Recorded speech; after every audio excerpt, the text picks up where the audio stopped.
And now he's trapped in a story that's running out of pages.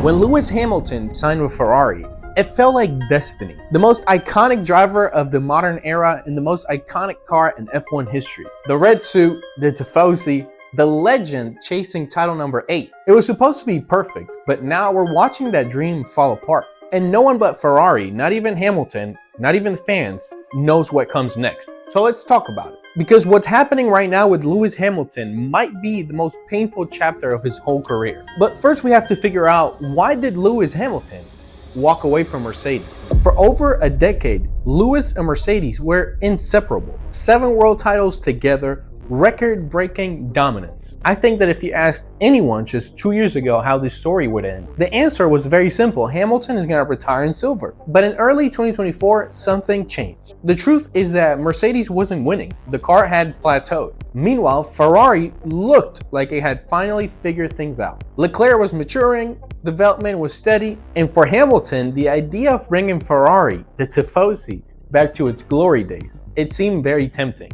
But it wasn't just tempting, it was legacy. He didn't just want to finish his career strong, he wanted to finish it mythically. The problem isn't the idea, it's the execution. The headlines were like romantic, the photos looked incredible. Let's be real, Ferrari was, as we call it, aura farming. Hamilton, the 7-time world champion, it just felt right for us Ferrari fans, and I think all across the paddock. It felt like watching Michael Schumacher again going to Ferrari and building that legacy. But then came preseason testing, and immediately the cracks started to show. The SF25 was unstable. Understeer mid-corner, rear end instability on traction, a car that technically looked good on paper but never gave its drivers the confidence they needed. And if you've been watching Formula 1 for a while, I've been watching it for over 2 decades, I can tell you that confidence is key. It's the most important thing in Formula 1, especially for a driver like Lewis, because he thrives on predictability, on control. In this car, it was chaos disguised as potential.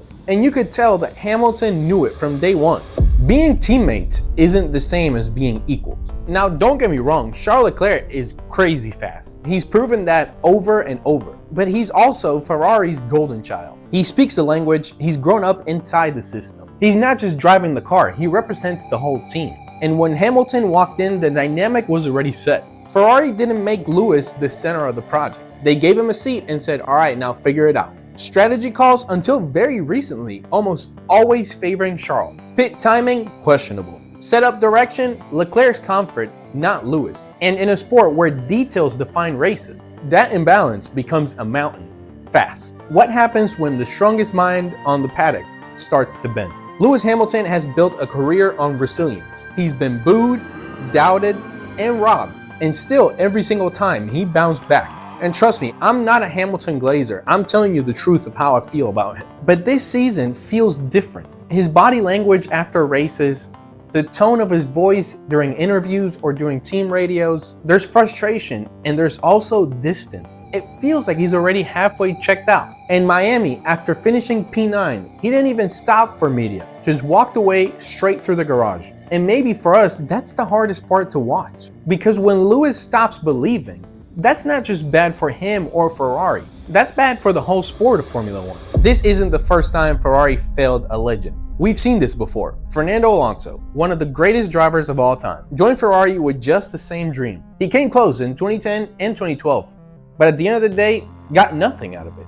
Then came Sebastian Vettel with 4 titles under his belt. The hope was that he would bring discipline, precision, a Red Bull mindset to Ferrari. But the truth is that Ferrari didn't evolve and Vettel unraveled. And now it's happening again. Lewis Hamilton, the 7-time world champion, staring down the same nightmare. Different names, same story. Ferrari invites greatness in, but never gives it the room to breathe. I hate to say this, but the problem aren't the drivers. The problem is Ferrari. Hamilton's entire Ferrari plan rests on one season, 2026. I've been watching dozens of Hamilton interviews researching for this video. And in almost every single interview, Hamilton hints at the future. To be exact, 2026, the big reset. The new regulations in 2026 are going to bring us new engines, lighter cars, better aero. It's the reboot that Ferrari has to get right. Because let's be honest, 2025, it's just a placeholder. A lot of delusional Hamilton fans, or even Ferrari fans like myself, might think that this is the car to give Hamilton a title, but it truly isn't. At best, he can make it in 2026 if he's lucky. Hamilton knows this car won't deliver a title, but maybe the next one will. Maybe. That's the key word here. The problem is that almost every other team is also building for that same reset. Not only that, but we have two new teams coming into Formula One next year, Audi and Cadillac. And what happens if Ferrari misses again? That's it. There won't be another chance for Lewis. The most decorated driver in the world.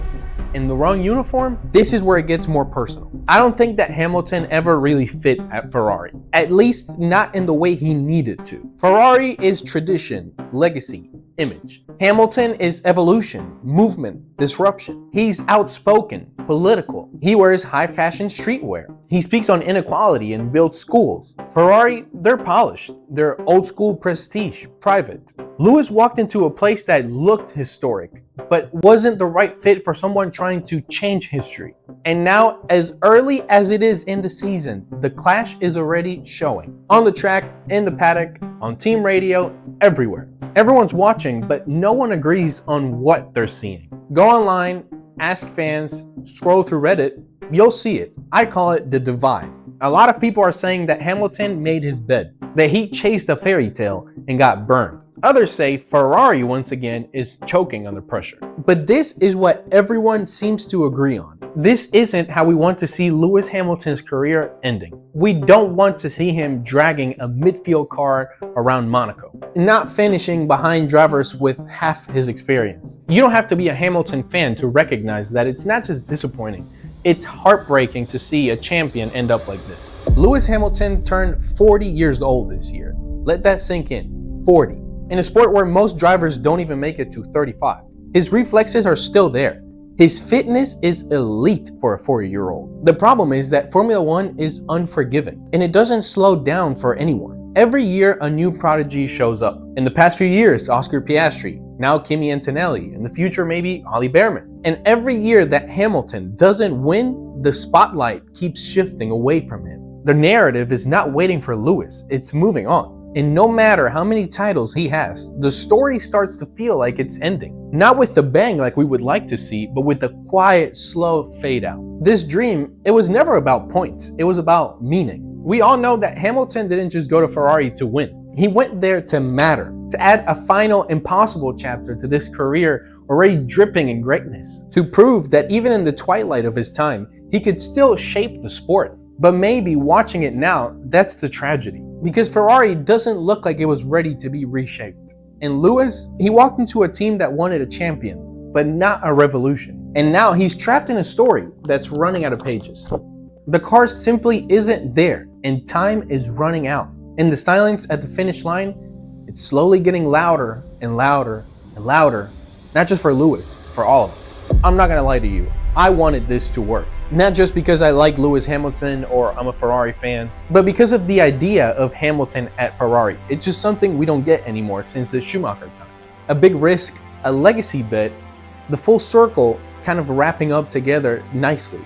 But the truth is that Formula One doesn't write endings for us. It never has. And what we're watching right now, it might be the most painful ending we ever expected for Lewis. Not just because it's tragic, but because it feels unfinished. It feels like the greatest driver of his generation is just slowly fading away, while we all watch and hope for one last miracle.